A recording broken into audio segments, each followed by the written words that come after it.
For today's video mga ka-DIY, share ko lang itong aking binubuong mini solar setup.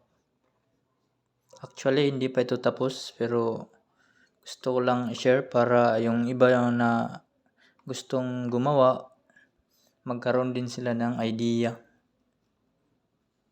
Unahin muna natin yung mga ginamit nating mga piyesa.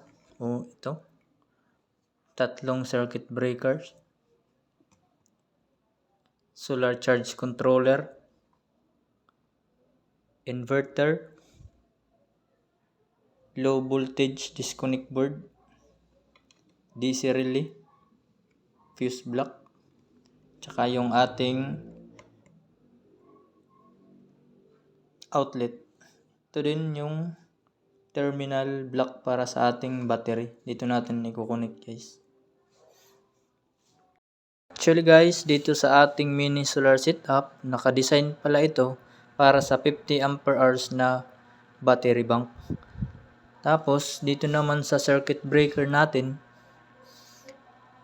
nakikita natin na meron tayong dito isang 25 amperes na breaker na sakto para sa ating 300 watts na inverter. Sa mga hindi pa nakakaalam kung paano i-size ang breaker para sa ating system, abangan nyo na lang guys yung susunod natin na video. Tapos itong dalawang breaker natin guys na 20 amperes is naka-design pala ito sa 200 watts solar panel. Kaso wala pa tayong budget para bumili ng bago para dito sa ating setup. Pero in case naman na mag-upgrade tayo, magagamit din naman natin ito. Sa solar charge controller naman, gumamit tayo ng PWM solar charge controller kasi ito ngayon yung mura sa market. Nabili lang natin ito online. Ito guys, nakakonect na siya dito sa ating breaker. Tapos yung ating inverter naman, 300 watts ito. Rated 300 watts. Itong nakalagay na 3000 watts is yung surge power na kaya niyang i-handle na sa 3000 watts. Pero yung rating niya is 300 watts lang talaga siya guys. Nakakonect na din ito siya sa kanyang sariling breaker na 25 amperes. Dito guys, may nilagay na tayo dito na mil plug para sa ating circuit. Hindi pa natin natatapos. Lalagyan pa natin dito ng connection para sa ating fuse. Hanggang dito sa ating outlet. Gumamit din tayo ng DC relay na may contact na 220 volts. Dito guys. Gagamitin natin itong controls or switch para sa ating outlet. Bali yung magbibigay ng power dito guys ay ang ating low voltage disconnect board. Sa mga nagtatanong kung bakit ito yung relay na ginamit natin, actually guys, stock natin ito sa bahay.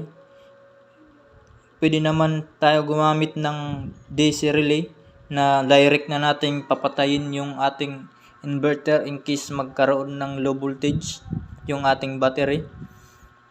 Pero dahil ito lang yung available natin sa bahay, tapos hindi na tayo bibili, ito na lang yung gagamitin natin para i-control yung ating outlet.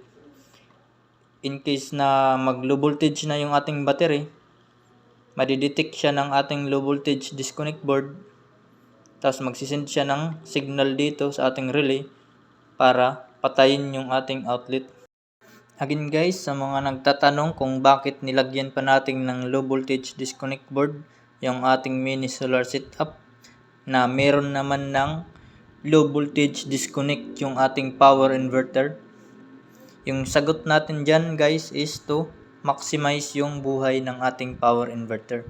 Hindi na natin hintayin na mamatay or kusang magdi-disconnect yung inverter dahil ma-low voltage siya. Nilagay natin to para unang madi-disconnect yung ating mga load bago pa bumigay yung ating power inverter. Again guys, to maximize yung buhay ng ating inverter. Another reason guys is to maximize din yung buhay ng ating battery. Dahil ang gagamiting battery natin dito ay lead acid na may 50% DOD. although calculated na natin yung kanyang DOD sa ating setup, gagamitin din natin yung ating low voltage disconnect para makasiguro tayo na hindi siya lalagpas sa 50% na DOD na makukonsume natin sa kanyang battery. Again guys, for additional protection ng ating battery. Sa mga ka-DIY pala natin dyan na gustong magtanong kung bakit hindi breaker yung gagamitin natin dito para sa ating load at gumamit tayo ng blow up fuse or glass fuse para sa ating setup.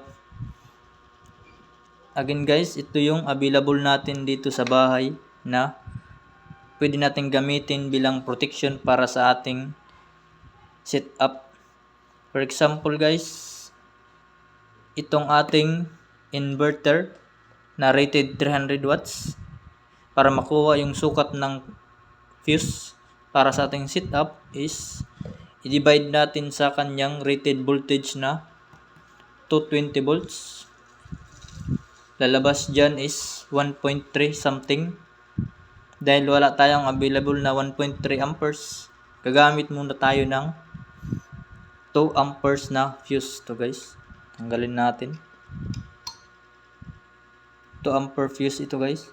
Sa ka-DIY natin na may budget naman dyan, pwede naman kayong gumamit ng 2 amperes na breaker para in case na mag-trip yung inyong breaker is i-reset nyo lang. Ito guys, ito yung ginamit natin kasi may mga reserba naman tayo dito ng mga fuse. Tsaka hindi na tayo bibili pa. Yun lang guys, abangan nyo pag natapos na yung ating setup. As you can see, hindi pa naman natin tapos yung ating ginagawa dito. Hindi pa natin lagyan ng line dito. Connection mula sa inverter papunta dito sa ating load. Tapos lalagyan din natin ito ng DC outlet. Ito para sa mga DC na mga bulbs natin. Yung battery, wala pa tayong battery. Yun lang guys. Alright.